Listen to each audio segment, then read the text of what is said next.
Oi, gente. Boa noite. Ninguém entrou por enquanto.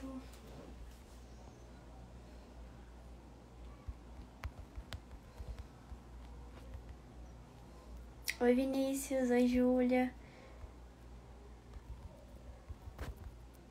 Tô fixando o comentário aqui.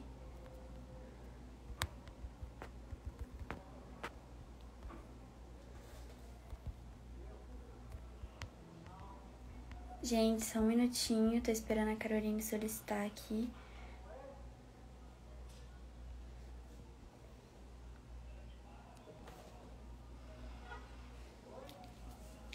Boa noite pra vocês. Espero que seja todo mundo bem. Estou muito ansiosa pra essa live. Tô só esperando a Carol me solicitar aqui pra entrar.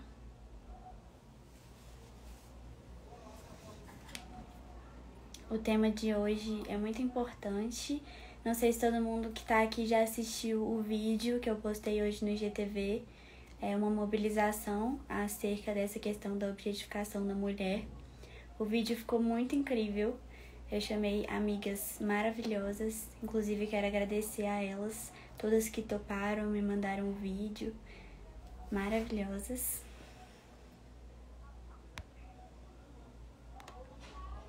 Agora eu só esperando a Caroline chamar aqui pra participar, gente. Será que tem como eu chamar ela? Oi. Carol. Oi, boa noite. Boa noite, tudo bem? Tudo bem, e você? Tudo jóia. Me arrumar aqui que esse pé, ele fica onde ele quer, mas agora ficou. Gente, então, essa é a Caroline Carvalhais. Ela é advogada especialista em direito da mulher. Muito obrigada por ter aceito o meu convite. Carol, pode se apresentar melhor se quiser. Bom, boa noite a todos. Primeiro, eu queria agradecer a Camila pelo convite. É uma honra muito grande poder falar sobre esse assunto aqui hoje. Meu nome é Caroline, né, como ela falou, e eu sou advogada. Sou especializada em direito das mulheres, tanto na área de família quanto na área criminal. E eu acredito, né, que as mulheres precisam de mais informação, principalmente em relação aos seus direitos. E no meu Instagram eu posto vários direitos das mulheres de uma maneira descomplicada, sem tanto juridiquês, né? Realmente para me aproximar das pessoas. Acho que é um dos motivos, né, que a gente está aqui hoje para conversar. Sim, sim, mas é um prazer. Eu sei que sua agenda é muito cheia também, então, assim, me senti muito privilegiada, muito honrada por você ter aceito o meu convite. Acompanhe o seu trabalho sempre. Inclusive, gente, depois, quem não segue a Carol, vai lá no perfil dela. Tem muito conteúdo bacana, vale a pena acompanhar. Então, Obrigada, vamos. Camila. Eu achei que eu tinha fixado o comentário, que eu vou tentar de novo. Mas acho que a gente pode começar falando, né? Eu acho que seria bom explicar primeiro o que seria a objetificação da mulher e fazer uma rápida introdução de quem é o Dan Bilzerian também. Olha, a objetificação da mulher, ela é vamos dizer assim, um fenômeno, né, decorrente aí da estrutura patriarcal, da estrutura machista, que moldou a nossa sociedade, onde as mulheres são equiparadas a objetos e por isso elas são desumanizadas. Como assim? Né? A gente observa isso muito em propaganda de cerveja, em comerciais. A gente também observa isso em filmes, em novelas, em músicas, onde a mulher ela é colocada como um objeto.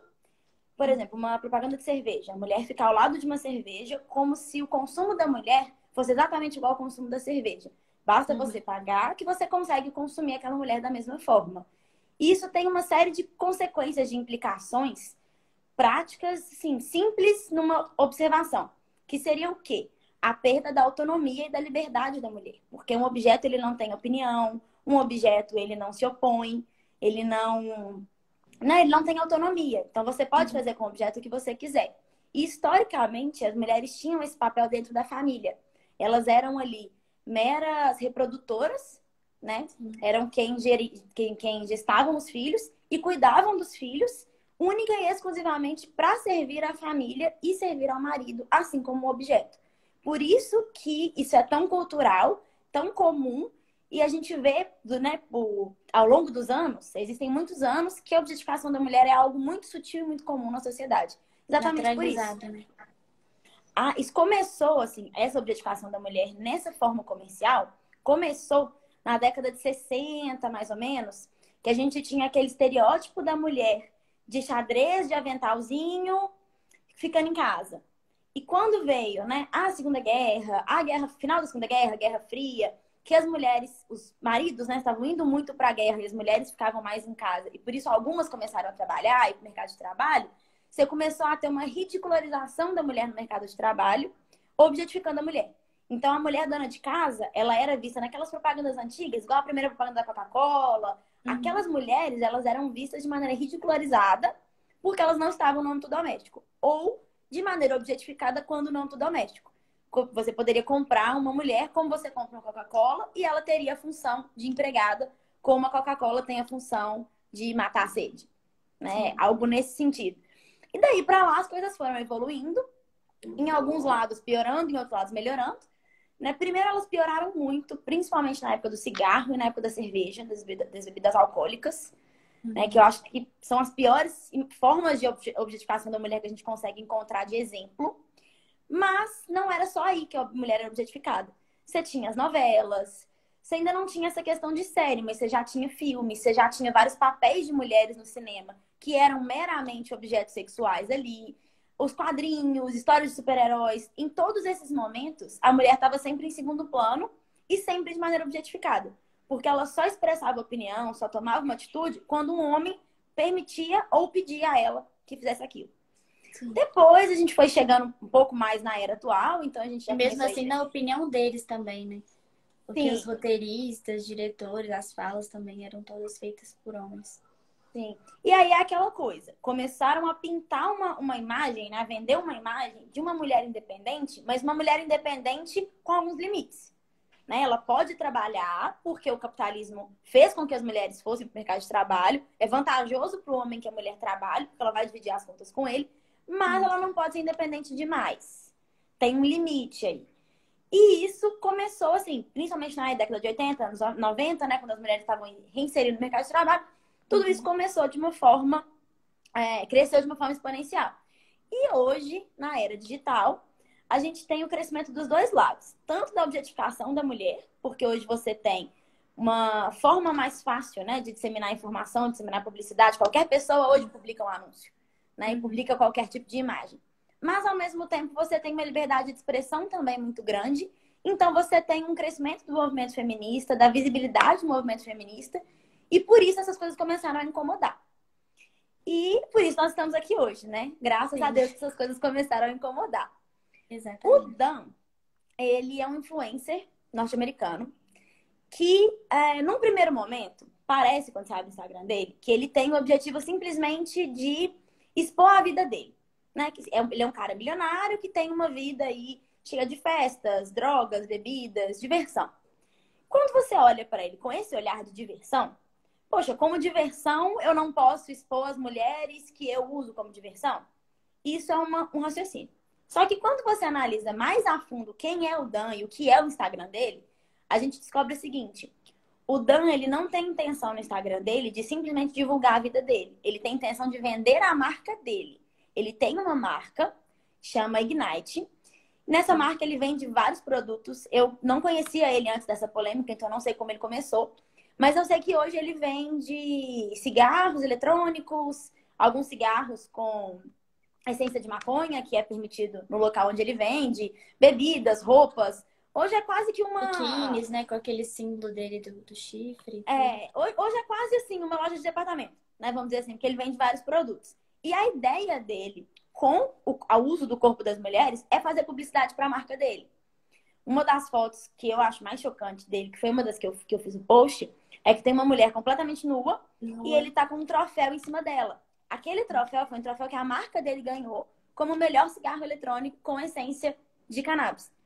Então, assim, ele vincula a imagem da mulher o tempo todo à marca dele. Então, a polêmica por trás dele fazer isso vai muito Nessa além. imagem, ela é literalmente um troféu. Ou menos que isso, é o pedestal do troféu dele, né? Exatamente. E a polêmica vai muito mais além da liberdade dele de expor a vida dele. Porque ele não está expondo a vida dele, ele está vendendo um produto. E ele está utilizando mulheres, equiparando essas mulheres a um produto para vender um produto. Então, o ponto da objetificação da mulher dentro dessa polêmica do Dan vai muito além de qualquer tipo de liberdade. E entra em outro ponto também. Essas mulheres, elas são contratadas para fazer isso, elas são pagas para fazer isso. Então, você tem uma comercialização ali que vai muito além de qualquer tipo de liberdade. Por isso que quando a gente discute essas questões do Dan e das pessoas que curtem as postagens dele, a gente discute o tipo de produto que as pessoas estão consumindo. Porque não é simplesmente um estilo de vida, não é simplesmente um amigo seu que você está indo para uma festa com ele. É uma pessoa vendendo um produto a partir de uma imagem desumanizada de mulheres. E o pior de tudo, que faz muito sucesso e que vende muito. Acho que essa é a pior parte, assim, dentro da polêmica dele. E um dos pontos que eu mais trago, assim, que eu gosto de colocar em pauta quando a gente está falando do Dan, é por que essas imagens, que esse tipo de publicidade faz tanto sucesso.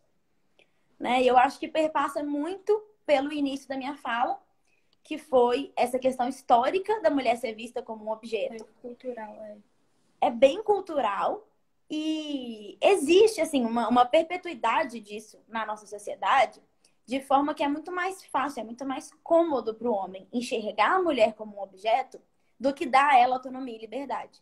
Porque é muito mais difícil você conquistar uma pessoa e ter uma pessoa ao seu lado do que você simplesmente controlar uma pessoa. E essa questão da sexualidade feminina, ela sempre foi vista de uma maneira diferente. Então, as mulheres sempre foram vistas como objetos sexuais. E o pior de tudo, as mulheres vistas como objetos sexuais são mulheres marginalizadas.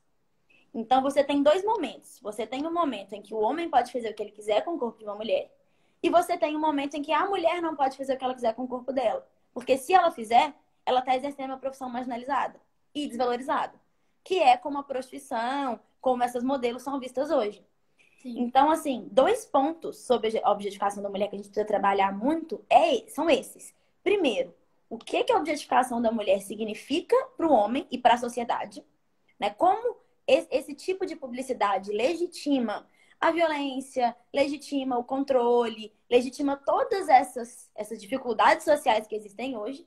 E como essa mesma objetificação limita a mulher e proíbe a mulher de usar o seu próprio corpo.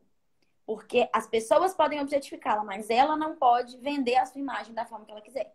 Porque se ela fizer isso, ela vai ser desvalorizada e ela não vai ser mais benquista na sociedade.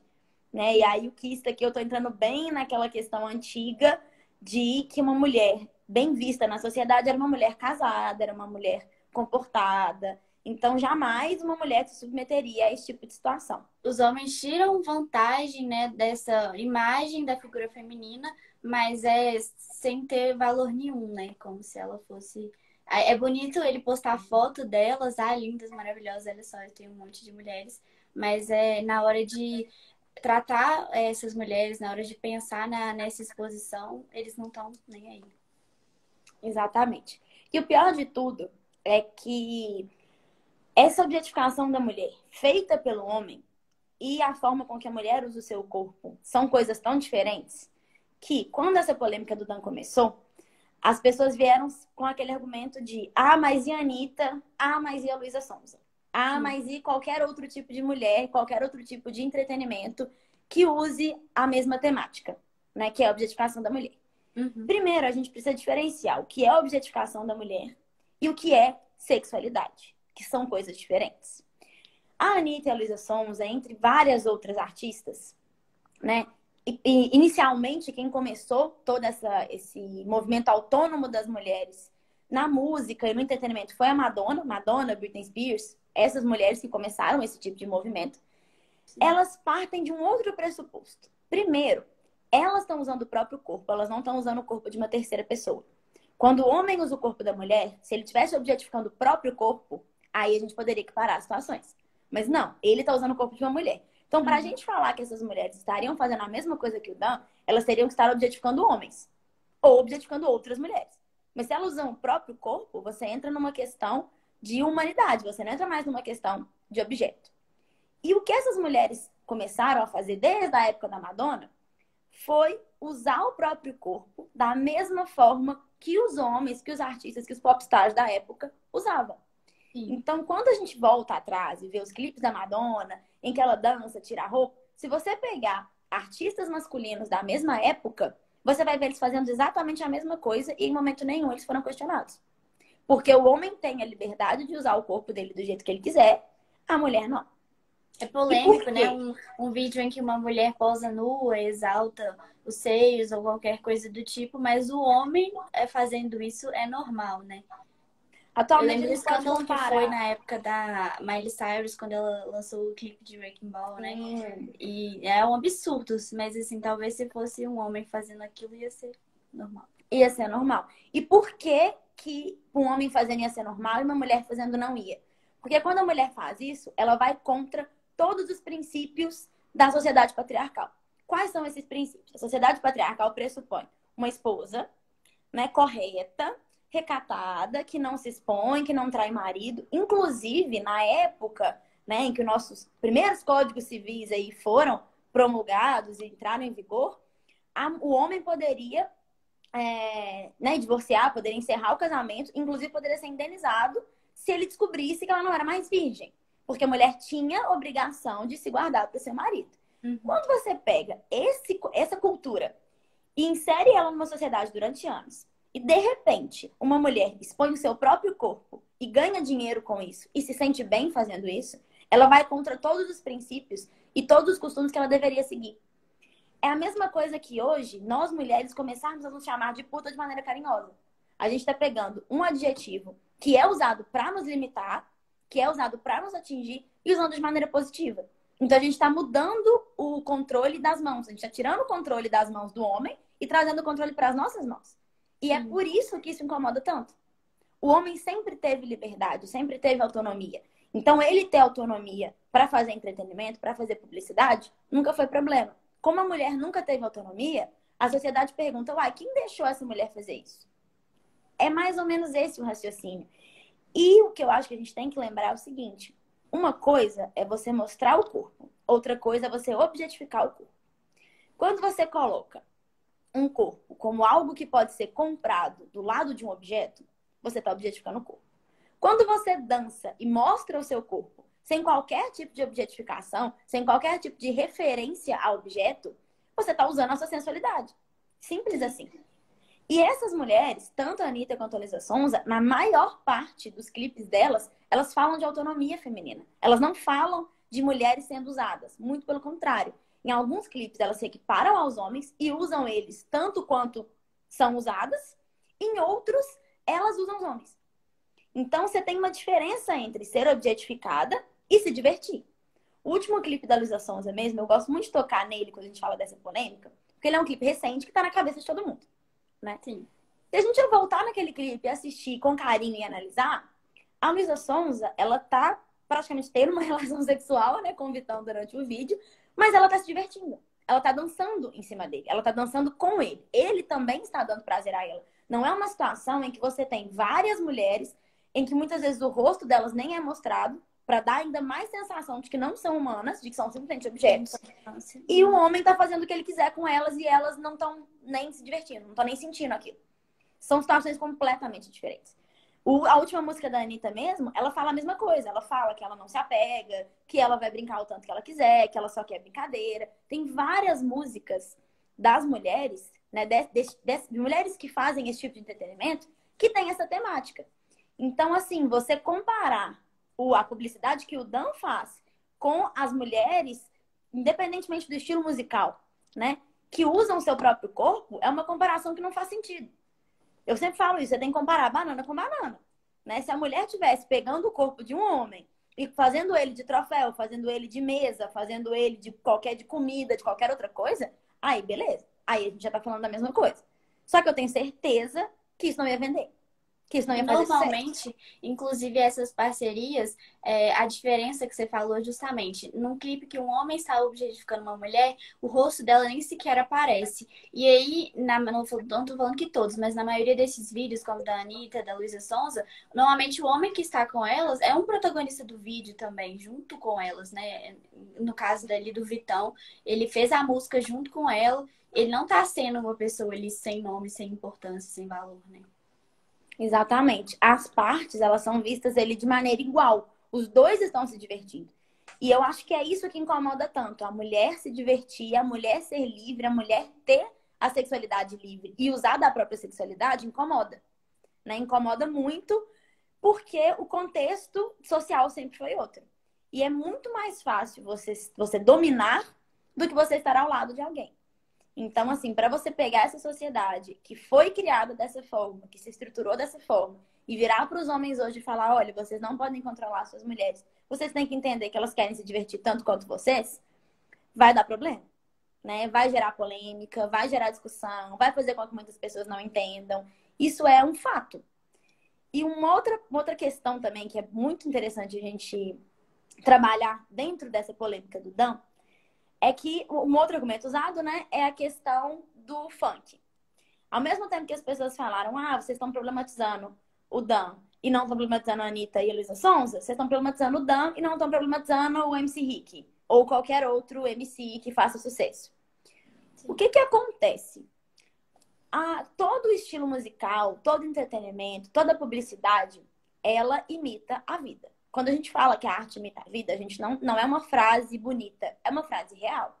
Porque ninguém, todas as pessoas que produzem qualquer tipo de entretenimento, quando eu falo entretenimento, eu falo em sentido amplo, não é só música. É música, vídeo, filme, novela, livro. As pessoas, por mais fictício que seja aquela produção, elas estão se inspirando em algum lugar. Elas estão tirando daquilo ali de algum lugar. Então, por óbvio, se a nossa sociedade é toda machista e toda patriarcal, todo o nosso entretenimento vai refletir o machismo e o patriarcado. Isso é um fato.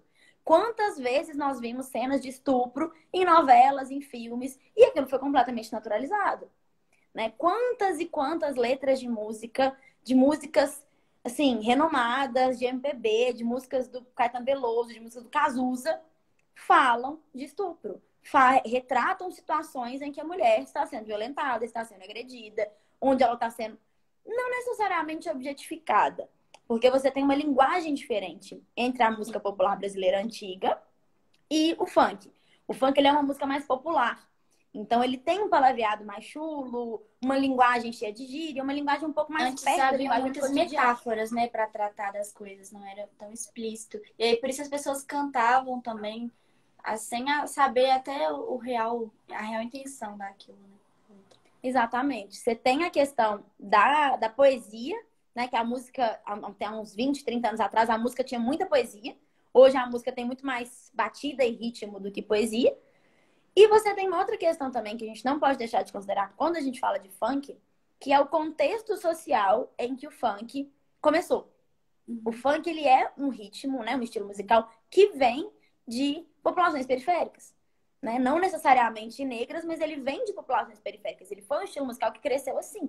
Então, querer exigir do funk o mesmo nível de poesia de um estilo musical que veio da classe média alta, porque todos os cantores de MPB, Renato Russo, Caso, todos eram classe média alta.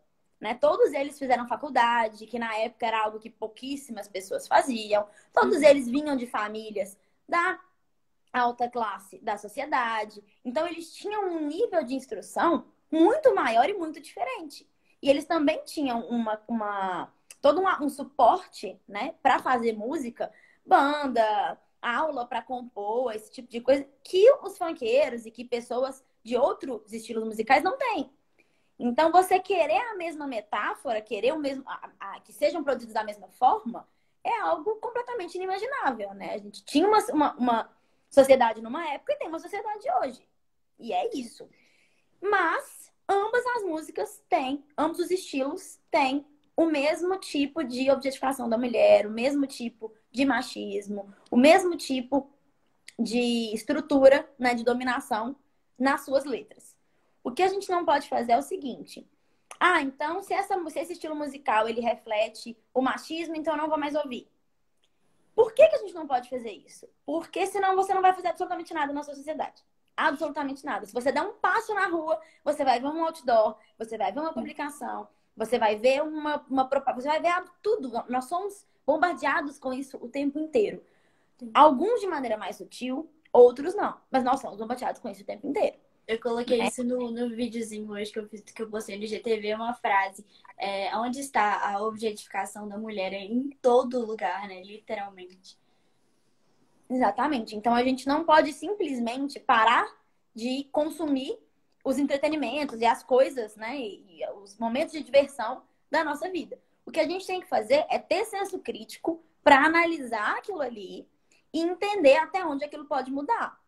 E tanto pode mudar que se a gente pegar a história em quadrinho, pegar filmes, né, de super-heróis, há 40 anos atrás não se falava, nem se imaginava uma super-heroína feminina, mulher, protagonizando um filme. Nós já tivemos quantas? Nos últimos 10 anos. Né? O filme da Mulher Maravilha. A gente teve a questão da super-heroína negra. Eu não vou lembrar o nome agora porque eu não gosto muito de filme de super-herói, não sou de assistir. Mas a gente vê que isso acontece. Né? Então, assim, as coisas estão mudando. Devagarzinho o nosso discurso vai ser ouvido, o feminismo vai chegar lá. Né? Eu tenho essa fé, eu tenho essa esperança. Mas uma coisa que eu sempre falo é o seguinte: mudança social não acontece da noite para o dia. A escravidão, ela acabou há milhões de anos. Milhões não, mas 1000 anos, mas, né? Muitos anos. E até hoje a gente precisa falar de racismo, a gente precisa falar de população negra. Então, se o feminismo, que começou a ganhar visibilidade dos anos 60 para cá, a luta ainda é muito grande. A caminhada ainda é muito longa. Né? E com certeza a gente ainda vai ter muitos e muitos motivos para sentar e discutir esse tipo de questão. O que a gente não pode fazer é simplesmente consumir isso de maneira inconsciente, né? Como se não houvesse amanhã, natural, como se não houvesse reflexão. Sem questionar. Exatamente. E assim, nesse sentido de não poder consumir qualquer coisa sem questionar, é que eu falo da responsabilidade das pessoas que seguem o Dan. Carol, você parou de seguir todo mundo, todos os seus amigos? Você parou de ser amigo de todo mundo que seguiu o Dan? Não, senão eu ia deixar de ser amiga de 200 pessoas do meu ciclo de amizade. Essa é a verdade, né? Não vou mentir. Quando eu cliquei eu não fazia ideia de quem era. Quando eu cliquei no perfil dele depois da polêmica no Twitter, que eu fui ver quem era e tudo, eu acho que eram tipo 100 e poucos amigos em comum do meu Instagram particular que seguiam ele. Aí eu falei assim, gente, são pessoas do meu convívio. Mas são pessoas que, assim como eu e assim como o Dan, cresceram e vivem nessa sociedade. Então, a gente não pode culpar uma pessoa por ser fruto do meio. Ela é fruto da sociedade que ela vive. As pessoas não desconstroem do nada. Gente, a mudança social, ela não surge de você sentado no computador. Muito pelo contrário. Né? Se você simplesmente faz as suas atividades cotidianas normalmente, não para pensar nessas coisas, você nunca vai mudar. Você sempre vai achar que não tem problema, achar que tá tudo bem. Então, assim, o que a gente precisa fazer não é anular essas pessoas da nossa vida e ignorar. É encontrar um discurso acessível a elas. Sim. É saber o jeito de falar. Eu falo isso com toda mulher militante, feminista, né, que conversa comigo sobre o assunto. As feministas, nós precisamos de um discurso acessível. Não adianta você ser aquela pessoa completamente intolerante, completamente intransigível, que simplesmente vai xingar o seu amigo e dar 2 passos e ir embora. Porque se você fizer isso, parabéns, você não mudou ninguém. Você mudou você mesma. Exatamente. Você mudar você mesma é um passo lindo, é um passo libertador, é maravilhoso, é o primeiro passo. Mas não é o último. Então, assim, a gente precisa ter esse bom senso. Não é passar pano, não é falar que tá tudo bem. Mas é tentar entender que talvez aquela pessoa nunca tenha parado para analisar o que aquilo significa. E basta que você tente conversar com ela sem culpá-la por gostar daquilo. Porque nós não somos culpados pelo que a gente gosta. A gente é culpado por continuar gostando de algumas coisas depois de ter acesso à informação e entender que aquilo ofende outras pessoas. Mas enquanto a gente não tem essa informação e a gente não faz esse debate, qual a culpa da pessoa de gostar de algo que ela sempre foi ensinada a gostar? Que ela sempre viu acontecer? Que ela sempre viu ser feito? Gente, as propagandas de cerveja, talvez tem pessoas, né, mais novas que não tenham essa lembrança, mas eu me lembro perfeitamente de quando eu era criança, o tanto que me chocava quando eu via aquelas propagandas na televisão. vai muito além do Vai Verão. Vai Verão foi a mais recente e que acabou, né? Graças a Deus, ela pelo menos diminuiu a forma com que a Vai Verão era vista exatamente igual uma cerveja. E o Mas você tinha destaque daquela outros propaganda era, com certeza, muito mais a mulher do que a própria cerveja, né? muito Era todo mais. mundo só olhando pro corpo da Aline, que na época era a modelo, né? E, né, ficou. E era natural. Mas eu sempre me senti constrangida ao assistir essa propaganda. Eu achei até interessante que na enquete que eu fiz aqui no Instagram, eu perguntei se as mulheres se sentem incomodadas com a objetificação, ao observar esse tipo de coisa. E, assim, a maioria respondeu que sim, mas o que eu ainda achei mais interessante é que teve algumas que responderam que não se incomodavam, não se constrangiam. E eu fiquei chocada com isso, porque pra mim não tem nem como não se sentir afetada com isso. Isso tem a ver com ser fruto do meio. Porque quando você está acostumado a ver isso, você vê isso o tempo inteiro, isso se torna tão natural para você que não te causa incômodo. Porque causa incômodo aquelas coisas que são diferentes pra gente. Né? Igual, por exemplo, hoje a gente não tem mais propaganda de cigarro em televisão da forma que tinha quando o cigarro, né, foi criado e tudo. Sim. Porque entende-se que é algo negativo. Mas a gente tem propaganda de carro. Imagina que num futuro, né, que eu não consigo nem imaginar, mas vamos colocar que num futuro o carro é visto como algo negativo. E para de ter propaganda de carro.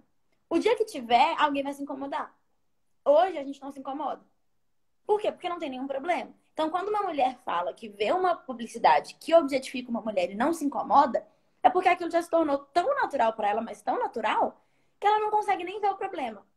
Isso mostra o tanto que é estrutural, né? O tanto que isso é feito e os reflexos disso na vida da mulher, mesmo para a mulher que não é capaz de se incomodar, não é capaz não, né? Mas que não tem essa sensação de incômodo quando vê, ela sofre os Essa efeitos do mesmo. percepção.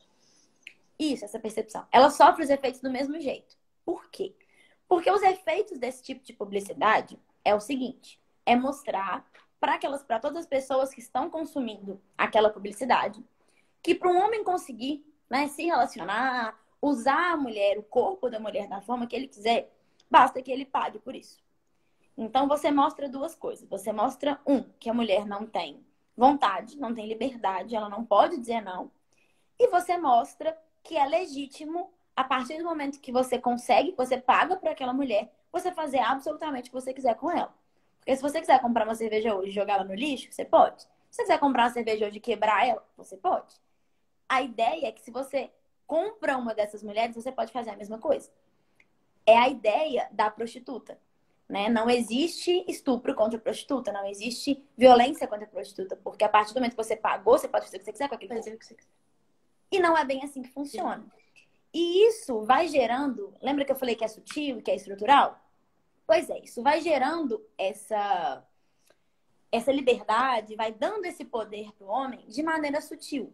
Né? Primeiro começa quando ele é criança, que ele tá lá na escolinha, aí ele dá um tapa na bunda da menina, o que a professora fala? Ai, homem é muito brincalhão. Ai, se ele tá te irritando é porque ele gosta de você. Aí você fica quieta, você fala, tá bom, eu tenho que aguentar, ele gosta de mim. Ele não tem punição para aquilo, ou no máximo tem uma punição leve, continua fazendo. Aí ele vê os tios, os primos, os pais fazendo piadas nesse sentido, consumindo publicidades nesse sentido, assistindo novelas, filmes e coisas em que a mulher é vista dessa forma e gostando disso. E ele começa a acreditar e a ver aquilo como natural. Aí, quando ele chega na adolescência, que ele começa a ir para as festinhas, para as baladas, ele começa a ver o quê? Não, se ela falar não, não é que ela não quer, é que ela tá fazendo doce, você tem que insistir. E aí os amigos em volta começam a pressionar, começam a falar pra ele que se ele não insistir, ele que tá sendo bobo, que mulher nenhuma aceita de primeira. E se a mulher aceitar de primeira, ele tem que largar porque ela foi fácil demais. Porque a mulher tem que ser difícil. E, ao mesmo tempo, ele vai criando a ideia de que, a partir do momento que ela disser o sim, ou que acontecer qualquer tipo de situação, por exemplo, ele insistiu, ela falou, não, ele insistiu, ainda deu um beijo. A partir daquele momento, ele pode fazer o que ele quiser. Por quê? Porque ele comprou o produto. Ele conseguiu o produto. Então, a partir dali, ela não tem mais opção de falar que não quer, por exemplo, ter uma relação sexual. É o que acontece muito em festa universitária. Sim. Que é aquele estupro que eu falo que é quase coletivo. Né? Porque a menina tá completamente embriagada, às vezes consumiu alguma droga, tá completamente sem consciência. tá tendo uma resenha na casa de alguém, ou uma festa universitária, uns jogos, alguma coisa que tem hotel, que tem alojamento, que as pessoas, né, tem um espaço para ir. Ela fica com o cara a noite inteira. Dado momento, o cara leva ela para um lugar reservado. Exemplo, tá uma resenha na casa dele, ele leva ela pro quarto. Se alguém tentar abrir a porta do quarto, ou se ela gritar, ah, não, ela ficou com ele a noite inteira, tá tudo bem, ela quer. E simplesmente aquilo acontece e ninguém fala nada. Isso quando a mulher nem se dá conta que aconteceu. Sim. Quando ela não acorda no dia seguinte e as amigas perguntam como foi, ela como foi o quê? Como assim? Por que que eu acordei aqui? Porque Ou a até vida ela se sente naquela obrigação moral de mesmo quando chegar na hora H, ela pensar que ela não quer, mas ela fala, ah, eu fiquei com o cara a noite inteira, como se ela tivesse obrigação de continuar aquilo ali, né? Exatamente. E o pior, ela começa a duvidar se ela realmente não queria ou se ela realmente estava inconsciente. Ah, não, se eu não lembro, talvez eu tivesse consciente na hora. Não, você não lembra, você não estava consciente na hora. E é muito fácil perceber o consentimento. Sabe? Isso é um outro ponto que a liberdade sexual da mulher, principalmente, né, demonstrada aí por Anitta, por Luísa Sonza, incomoda tanto. Porque o homem, ele sempre foi a parte, claro, Posso só acrescentar uma coisa? Nessa claro. situação, inclusive de festas e baladas também, e aí tem muito a questão do homem aceitar o não quando ela fala que namora, né? Então, assim, não, por que que você não quer? Porque eu namoro. Às vezes a gente tem que sempre. Eu já dei essa desculpa várias vezes. E aí, ele quer saber, tipo assim, tá, mas onde está seu namorado? Só justifica se isso for verdade. Porque se você não namorar, você tem que aceitar. E aí, se ele te vê com alguém, aí às vezes você puxa um amigo e fala, ah, esse aqui é meu namorado, tudo. Ou se for mesmo seu namorado, ele vai e pede desculpa pro cara. Não pra você, tipo assim, desculpa, eu cheguei na sua namorada, ela é a propriedade sua. E aí, mais uma vez, como objeto ali do homem. E ela não tem vontade própria, o cara não pede desculpa pra ela. Isso é uma coisa que eu vejo muitas amigas e eu passando por situações dessas e reclamando disso. Isso é muito real e isso tem relação direta com a objetificação. Porque um objeto, ele não pode ser propriedade de duas pessoas. Então, se ela é propriedade de outro cara, tranquilo, beleza. Se ela não é propriedade dele, então por que ela tá me negando? E você entra também, quando você pega essas mulheres, principalmente as mulheres do Dan, você entra na questão do dinheiro, né? Porque você coloca elas ali como se elas estivessem usufruindo de homens com dinheiro. Então você coloca que mulher é interesseira e que o único objetivo da vida da mulher é se casar. A gente volta Com um lá cara nos rico. anos 60, Casar quando com um cara realmente rico o único ainda. objetivo de vida da mulher era se casar, e joga isso para o mundo capitalista, em que ter bens, ter dinheiro e tudo é algo importante, é algo que as pessoas se importam, que as pessoas têm essa ambição. Você pega esses dois princípios, né? A ideia lá da década de 60 de que a ambição da mulher é apenas casar. Você joga isso no capitalismo e coloca que toda mulher quer se casar com um homem rico. E aí você piora um pouco a situação. Porque tem muita gente que fala assim, ah, não, né, festas em periferias, baile funk, são muito mais agressivos para as mulheres do que as festas, né, elitizadas, vamos dizer assim. É aí que você se engana. Porque o número de boizinhos, de filhinho de papai, de pessoas com dinheiro, até de pessoas mais velhas, solteiras que têm dinheiro, que abusam de mulheres, é muito grande. Eu não tenho dados para falar se é mais, se equipara ou não, mas não é pouco. Artistas, né? A gente tá vendo muito. Não é pouco. Exatamente porque eles entendem que a mulher tem menos condição de dizer não ainda se ele tiver dinheiro. E se ele tiver fama, e se ele tiver qualquer coisa. E nesse ponto, a gente entra em vários escândalos de vários artistas, inclusive o próprio Dan. Porque o que várias pessoas falaram foi o seguinte: ah, mas aquelas mulheres, elas estão recebendo, elas estão ali numa boa, elas estão ali porque elas querem, só tem benefício. Mas ele tem inúmeros processos contra ele por ter violentado essas mulheres de várias formas. O mais recente deles, foi o último que eu vi, foi que ele jogou uma das meninas da janela de um apartamento.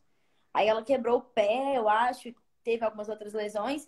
E quando ela ajuizou a ação contra ele, ridicularizaram ela no tribunal, porque ela era puta, ela era modelo, ela vendia o corpo, então tava dentro do produto que ela vendeu, né?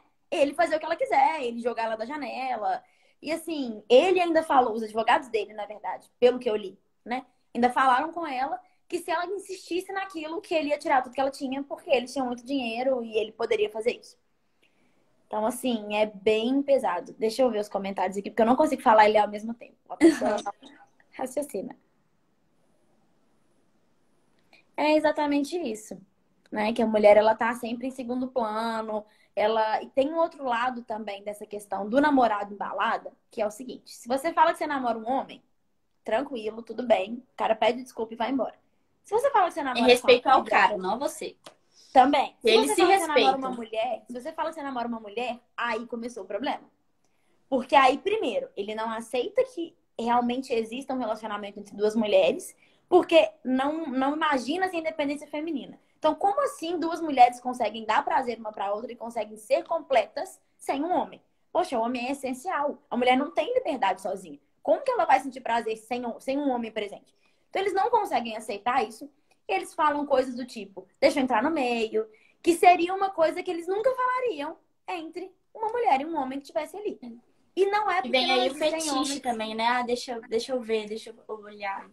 Exatamente. E não é porque não existam homens bissexuais, não é porque não existam homens que se interessem por se relacionar com um homem e uma mulher. Mas porque é algo cultural de que a mulher tá ali para servir. Então, seja uma ou seja duas, ela tá ali pro homem. Ela não tá ali para ela. E isso é muito explícito, principalmente em pornografia. Porque quando você assiste qualquer tipo de pornografia, você vê que ela é voltada para o homem.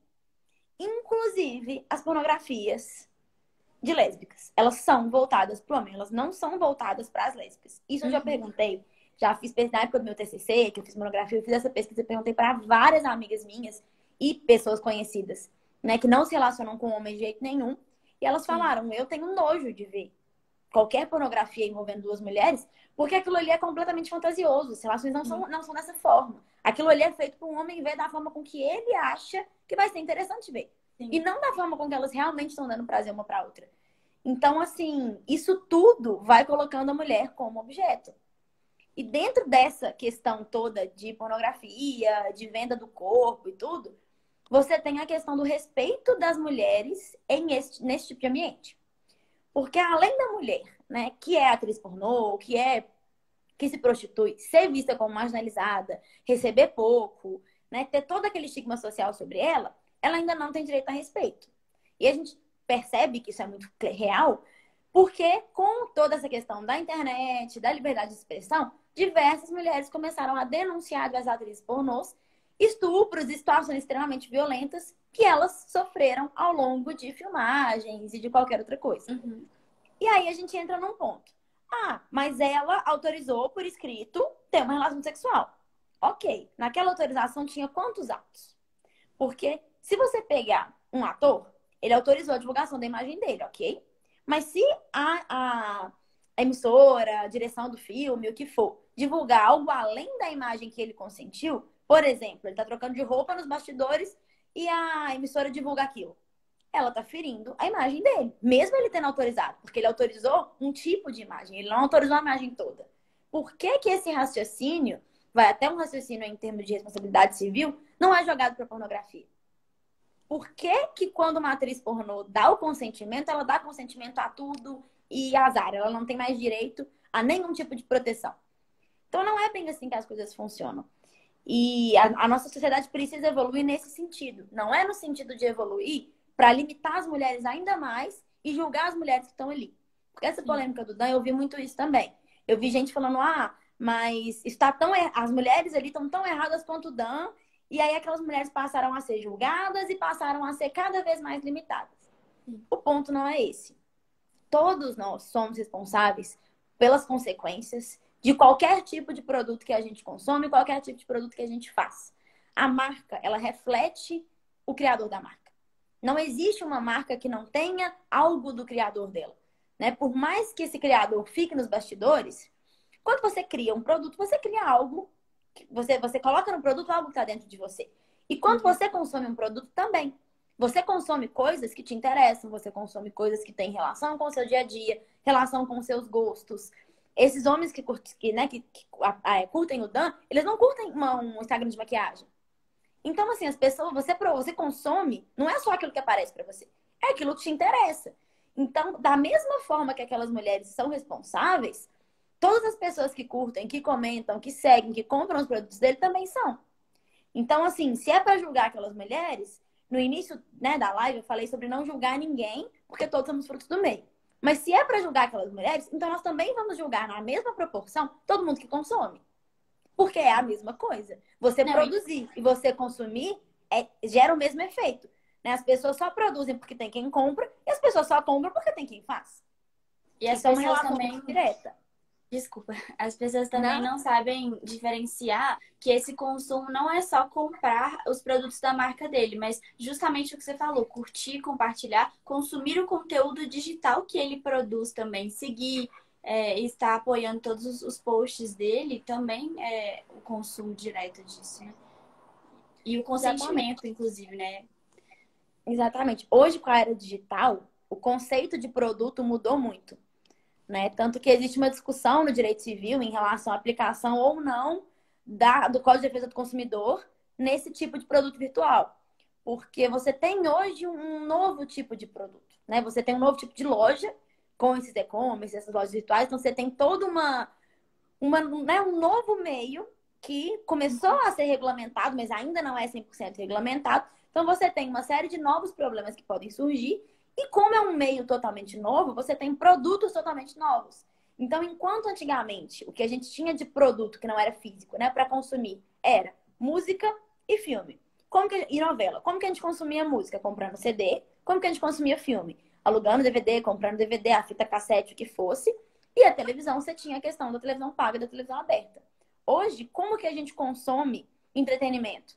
Pagando internet, com aplicativos pagos, com a forma que o Instagram tem de fazer dinheiro. Então, assim, isso tudo é uma rede comercial em torno de conteúdo. Então, hoje o conteúdo digital, né, esse tipo de postagem no Instagram, tem que ser visto da mesma forma que um CD era visto há 30 anos atrás. Porque é exatamente a mesma coisa. Só é um novo meio de fazer entretenimento e uma nova forma de oferecer isso para as pessoas. Ah, Carol, mas eu não pago absolutamente nada pelo Instagram. Ok, mas você paga pelo servidor de internet, você paga pelo smartphone, você paga por uma série de coisas.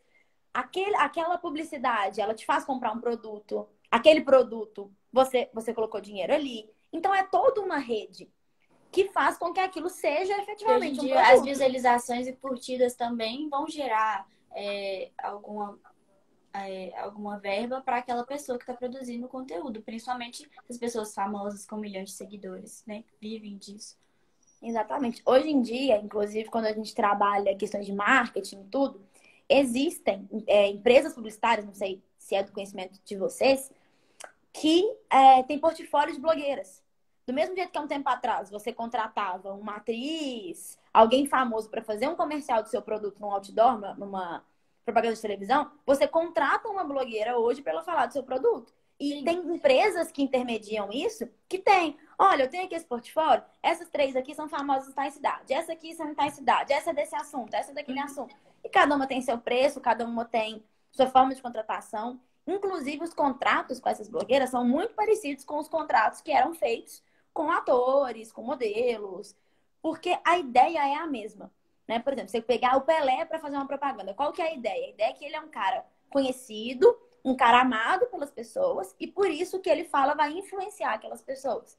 Uma influência digital é a mesma coisa. É uma pessoa que conseguiu o carinho ali das pessoas que seguem ela, dos fãs, que passam a se importar com a opinião dela, e quando ela dá a opinião sobre um produto, ela aumenta a venda daquele produto. E muitas vezes, quando essa pessoa vira uma grande influenciadora ou influenciador, ela nem pode responder por si só, né? Em uma proposta de qualquer coisa que envolva publicidade, tudo tem que passar pela empresa que agencia ela, né? Ela não... realmente é aquele contrato que fica exclusivo ali, daquele produto, né? A pessoa se torna realmente produto. Exatamente. E essa relação, a gente precisa, apesar da era digital, a gente precisa entender que essa relação é real e tentar colocar ela, né, no plano fático, assim, da mesma forma que a gente consegue colocar outras relações. Quando a gente vê, por exemplo, uma atriz famosa fazendo uma propaganda de pasta de dente na televisão, a gente consegue ter na nossa cabeça um contrato que ela assinou, que ela pagou, que ela tem responsabilidade, beleza. Quando a gente vê uma blogueira, a gente não consegue fazer essa relação. Essa relação precisa ser feita porque nos bastidores ela existe. E é exatamente isso que vai fazer com que a gente consuma com produtos de maneira consciente. Porque Fica antes tudo de mais seguir. natural, né? Ah, ali ela tá mostrando o que ela faz no dia a dia, isso faz parte. Não é nem visto muitas vezes como uma publicidade. Exatamente. E isso cresceu de uma forma muito, muito grande. Porque há um tempo atrás, você tinha esse crescimento, essa popularidade, somente através da televisão e da música e do cinema. Então, era um número menor de pessoas que poderia crescer e poderia ser famoso. Hoje, não. Hoje isso se tornou, além de muito maior, muito mais acessível. Né? Você tem blogueiras aí que têm família rica e outras que não têm. Você tem blogueiras que já vinham de fama fora do Instagram e outras que não. Então, assim, você tem de tudo, né? A gente democratizou a fama, vamos dizer assim. Porque para você fazer sucesso hoje no Instagram, você tem que ter um conteúdo de qualidade, entre aspas, sorte, que era um pouco do que você também precisava um tempo atrás para ser ator, atriz, enfim. Sim. E basicamente isso. E produzir o conteúdo. Então, hoje no Instagram, pelo menos da forma com que ele começou, né? Porque hoje a gente já tem uma série de métricas, de anúncios pagos, de outras coisas. Mas quando ele começou, ele deu exatamente esse espaço para que qualquer pessoa pudesse fazer sucesso. Sim. O que o TikTok faz hoje, né? Que o TikTok é uma rede nova, ele ainda não tem essas métricas, esses anúncios, toda essa comercialização, né? Que o Instagram já tem. Então, hoje, para você fazer sucesso no TikTok, é fazer um conteúdo legal e dar sorte. Não tem muito mais do que fazer. E qualquer pessoa pode fazer isso. Né? Isso aí vai da criatividade, da habilidade de cada um. Assim como atuar e cantar há um tempo atrás, ia da habilidade também de cada um, né? Não é qualquer pessoa que tem essa capacidade. Então, essa visão, ela tem que ficar muito clara para as pessoas, para a gente conseguir entender que o Dan, ele não é seu amigo. Né? Você não tá ali acompanhando a vida do seu amigo. Você tá ali consumindo uma publicidade produzida com aquele intuito, com o intuito de vender, com o intuito de divulgar o produto dele. Antes de fazer essa conclusão, eu analisei muito o Instagram dele para ver se era realmente isso, né? Falei, não, às vezes ele é só um cara muito rico que vive assim. A gente não pode condenar as pessoas por viver de uma forma, né? Apesar de moralmente ser errado, a moral, ela é, né, variável para cada um. Cada um tem sua moral, cada um tem sua ética, cada um tem sua religião. A gente não entra nesse mérito. Mas não. Todos os posts dele, ele marca a marca dele. As mulheres que ele escolhe são escolhidas a dedo, que são mulheres já famosas por outras coisas. São modelos famosos. São mulheres que têm ali milhões de seguidores. Então, também tem um objetivo por trás ali de ampliar a divulgação da marca dele. Você tem tudo isso ali. Então, assim, curtir uma imagem do Dan, seguir o Dan, é consumir um produto, sim. Né? E quando isso fica claro para as pessoas conseguem distinguir um pouco mais o que é, né?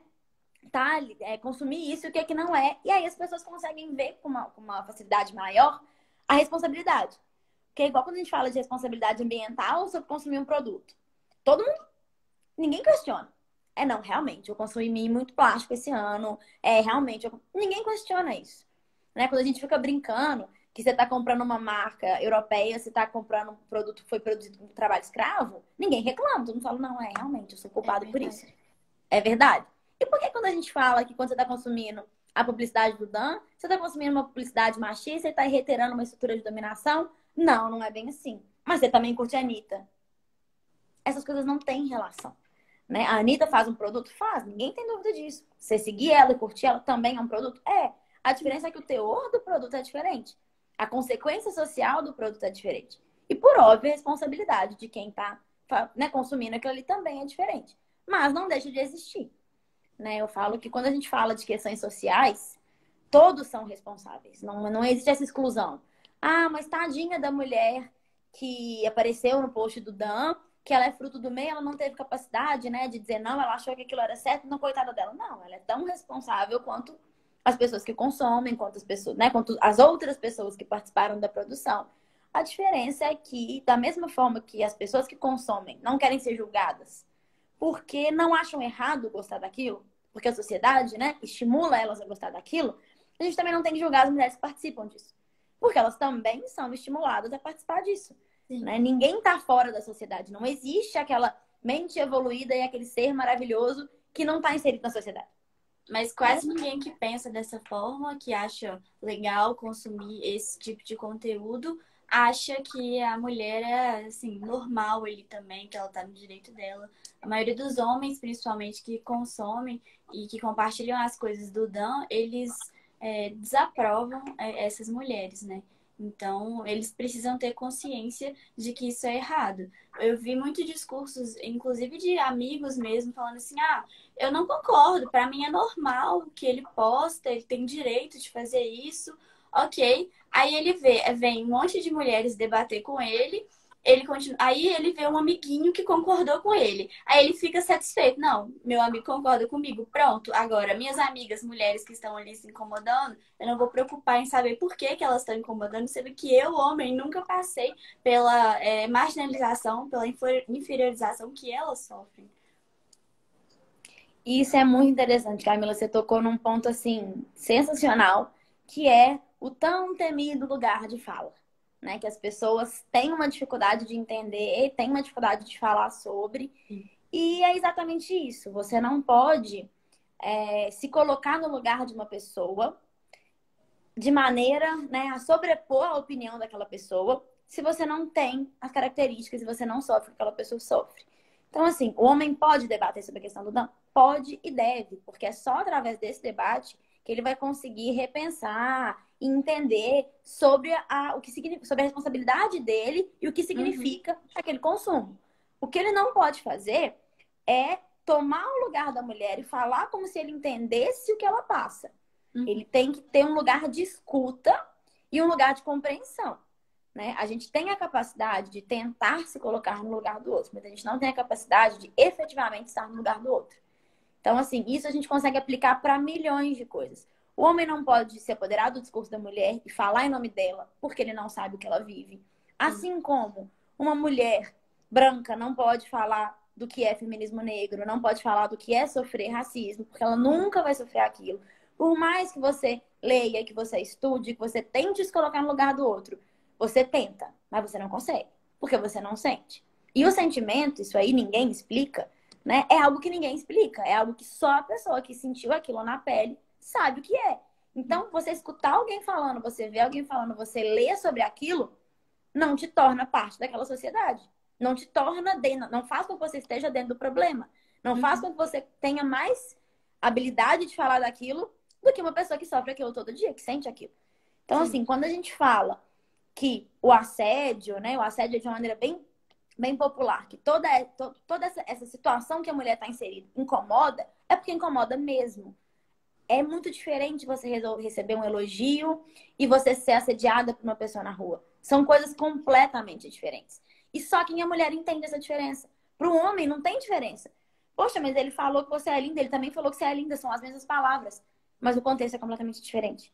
Em um contexto eu permiti que ele falasse, em outro contexto eu não permiti, ele invadiu a minha privacidade, ele invadiu em um momento em que eu não estava mostrando o meu corpo. Eu estava descendo do ônibus voltando para casa. Minha intenção não era mostrar meu corpo naquele momento. Agora, eu estava com meu namorado em casa, ele me chamou de linda, era um contexto completamente diferente. E só quem vive isso e quem sente isso pode explicar a diferença desses contextos. Então, você, homem, né, que está assistindo, que se interessa pelo assunto, fico muito feliz que ele esteja assistindo, muito feliz que se interesse pelo assunto, muito feliz que você fale sobre o assunto, porque assuntos importantes merecem visibilidade e precisam ser falados por todo mundo. Então, não usa, né, dessa questão do poder de fala para ficar calado, a intenção não é essa. Só não tome o lugar de uma pessoa que passa por aquilo. Né? O seu primeiro lugar tem que ser de escuta, para o seu segundo lugar poder ser de fala. E o lugar de fala, nesse sentido, é um lugar de fala dentro do discurso de outra pessoa. Então, toda vez que você for discutir, né? Você, homem que está me assistindo, que for discutir isso com uma mulher, você vai falar assim, olha, eu acho que as mulheres sentem isso, isso e isso, por tudo que eu já li, que eu já ouvi de outras mulheres. O que você acha? Eu concordo com você. Beleza? Não, eu não concordo com você. Peraí, então por que algumas mulheres sentem isso, outras sentem aquilo? Voltamos ao lugar de escuta. Né? Então, é fazer esse exercício o tempo todo para não se apoderar do discurso de alguém. Porque quando você se apodera do discurso de alguém, você toma totalmente aquela discussão, você deturpa totalmente aquela discussão. Acho que o nosso tempo tá acabando, né? Tá acabando menos de um minuto aqui, faz total cor essas palavras. Queria dizer também às mulheres, além dos homens, que nos ouçam e que as mulheres não se calem, né? Porque muitas eu vejo o discurso assim, aquele ele não tem jeito, eu vou deixar pra lá. Não. A gente só consegue mudança através da luta, né? E tudo que a gente conseguiu até hoje. Temos 20 segundos. Carol, eu gostaria de te agradecer imensamente. A conversa foi muito legal, muito produtiva. E eu espero que tenha sido muito esclarecedora para todo mundo que participou aqui. Desculpe não poder atender todos os comentários aí. Um beijo. Pode falar. Muito obrigada, gente, mais uma vez pelo convite.